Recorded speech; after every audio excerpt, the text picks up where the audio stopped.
ان حضرت صلی اللہ علیہ وآلہ وسلم نے فرمایا، جو کوئی رمضان میں راتوں کو ایمان رکھ کر اور ثواب کے لیے عبادت کرے، اس کے اگلے گناہ بخش دیے جاتے ہیں۔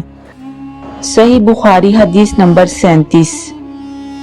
ان حضرت صلی اللہ علیہ وآلہ وسلم نے فرمایا، جس نے رمضان کے روزے ایمان اور خالص نیت کے ساتھ رکھے، اس کے پچھلے گناہ بخش دیے گئے۔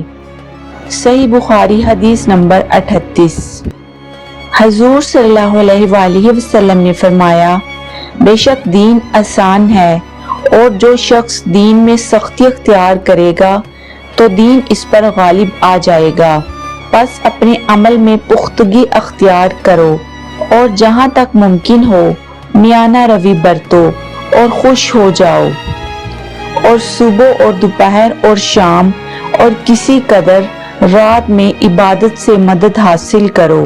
صحیح بخاری حدیث نمبر 39۔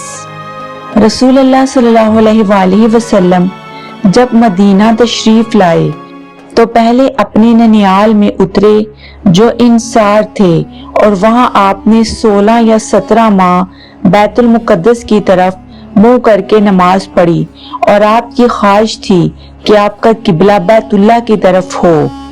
تو سب سے پہلی نماز جو آپ نے بیت اللہ کی طرف پڑھی عصر کی نماز تھی۔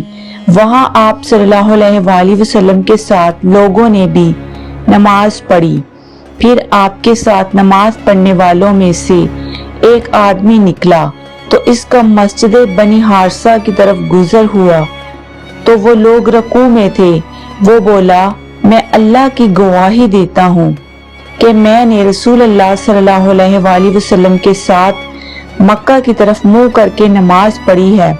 یہ سن کر وہ لوگ اسی حالت میں بیت اللہ کی طرف گھوم گئے، اور جب رسول اللہ صلی اللہ علیہ وآلہ وسلم بیت المقدس کی طرف منہ کر کے نماز پڑھا کرتے تھے، یہود اور عیسائی خوش ہوتے تھے، مگر آپ صلی اللہ علیہ وآلہ وسلم نے بیت اللہ کی طرف منہ پھیر لیا تو انہیں یہ امر ناگوار ہوا۔